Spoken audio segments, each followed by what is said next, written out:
అదే RTV app వార్తల్ని క్షణాల్లో చదివే అవకాశం ఉంటుంది. ఒక న్యూస్ పేపర్, ఒక టెలివిజన్ ఛానల్ మీ చేతుల్లో ఎప్పుడూ ఉంటాయి.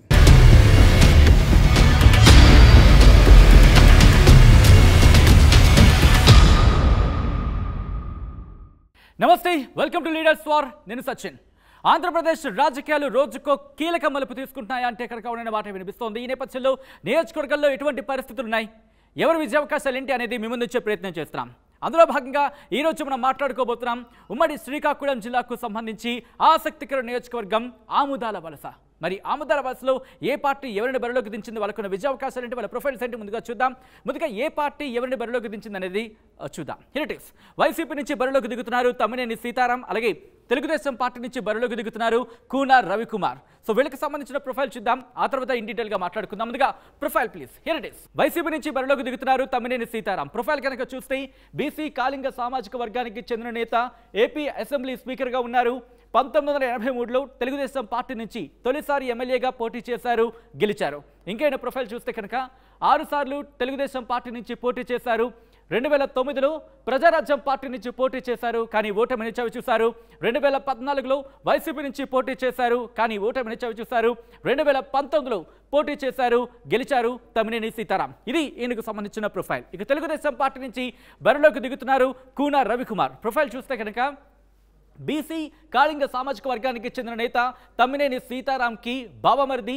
2009లో తెలుగుదేశం పార్టీ నుంచి తొలిసారి ఎమ్మెల్యేగా పోటీ చేశారు, కానీ ఓటమిని చూశారు కూన రవికుమార్. ఇంకా ప్రొఫైల్ చూస్తే 2014లో ఎమ్మెల్యేగా పోటీ చేశారు, గెలిచారు. 2019 ఎన్నికల్లో ఓటమిని చూశారు కూన రవికుమార్. అసెంబ్లీలో తెలుగుదేశం పార్టీ విప్ గా పనిచేశారు, ఆ అనుభవం ఈయనకు ఉంది కూన రవికుమార్. ఇది అభ్యర్థులకు సంబంధించిన ప్రొఫైల్.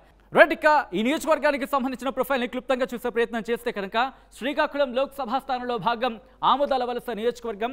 జైన సంస్కృతికి కేంద్రం ఇది. అలాగే మొదట నగరి కటకం పేరుతో ఉండేది. 1972లో ఆముదాల వలసగా ఈ పేరు అనేది మారడం జరిగింది.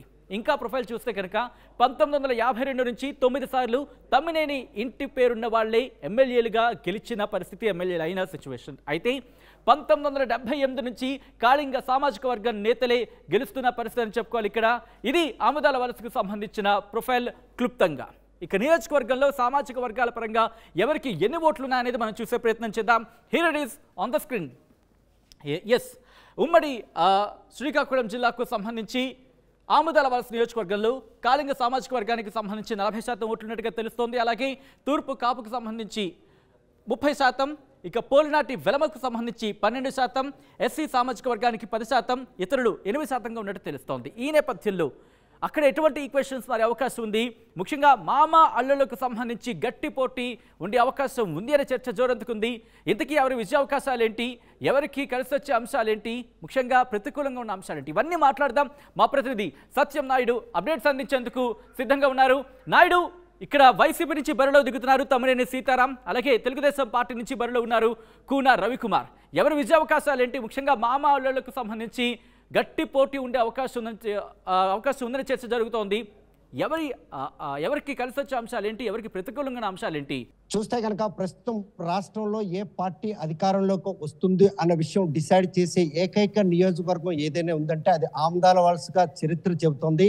ఇక్కడ ఎవరైతే ఏ పార్టీ నుండి గెలుస్తారో ఎమ్మెల్యేగా ఆ పార్టీకి సంబంధించినటువంటి పార్టీ ఈరోజు రాష్ట్రంలో అధికారంలోకి రావడం అన్నట్టు ఒక సెంటిమెంట్ మాత్రం ఆముదాల వలసకు ఉందండో ఎటువంటి అతిశక్తి లేదు.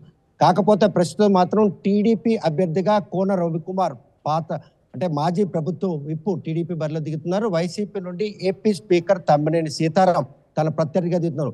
ముచ్చటగా 4వసారి ఈసారి ఇద్దరు మామ అల్లుల మధ్య పోరు కొనసాగుతుంది.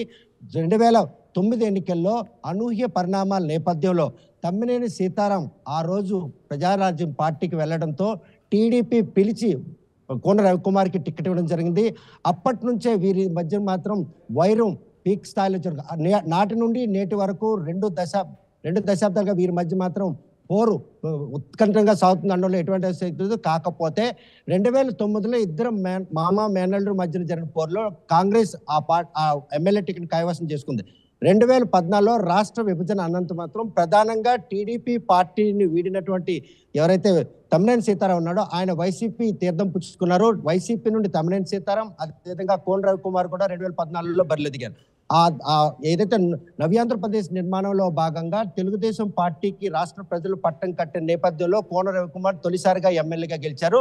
2019 ఎన్నికల్లో మాత్రం తమ్మినేని సీతారాం ఏదైతే వైసీపీ హవా నేపథ్యంలో నియోజకవర్గంలోనూ అత్యధిక 16,000 ఓట్లు సుమారు ఓట్లతో గెలవడం జరిగింది.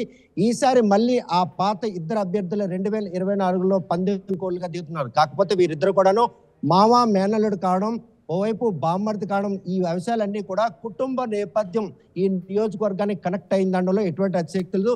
ఈసారి మాత్రం 5 ఏళ్ళు అంటే 15 ఏళ్ల పాటు ఆ నియోజకవర్గం ప్రజలు ఆయనకి పదవీచ్యుతులు చేసిన అనంతరం వచ్చినటువంటి ఈ అవకాశాన్ని మాత్రం ఆ తమ్మినేని సీతారాం పార్టీ కూడా ఈసారి ఆయన వాయిస్ ని జనంలో వినిపించే పరిస్థితి లేకుండా చేసిన నేపథ్యంలో ఆయన స్పీకర్ పదవిని ఇవ్వడం జరిగింది.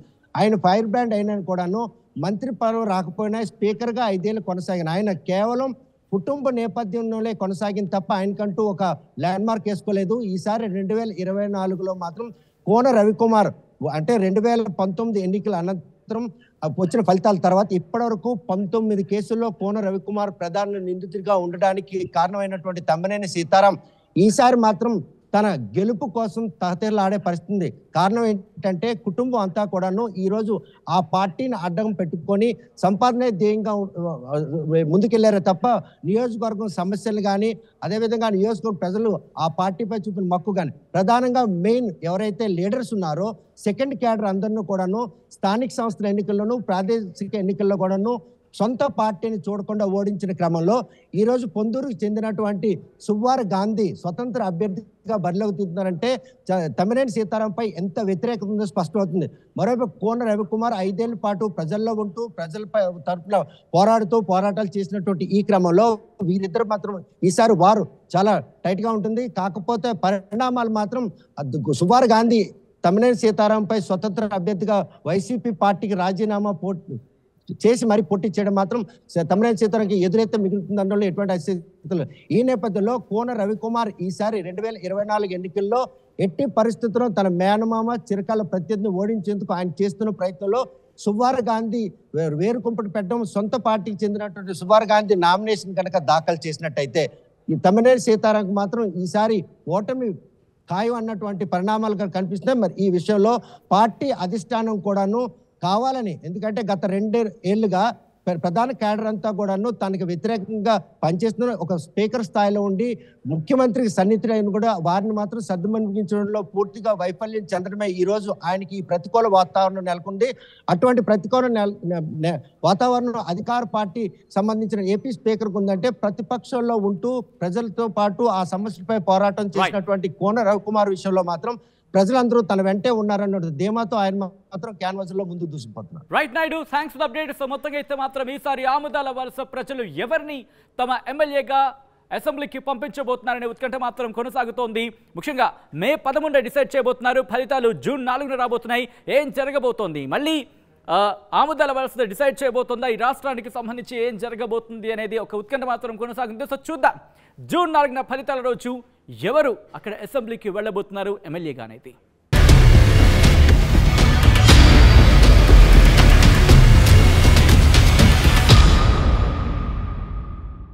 మరిన్ని వీడియోస్ కోసం ఛానల్ ని సబ్స్క్రైబ్ చేయండి. లేటెస్ట్ అప్డేట్స్ కోసం వాట్సాప్ ఛానల్ ని ఫాలో చేయండి. అండ్ లింక్ డిస్క్రిప్షన్ లో ఉంది.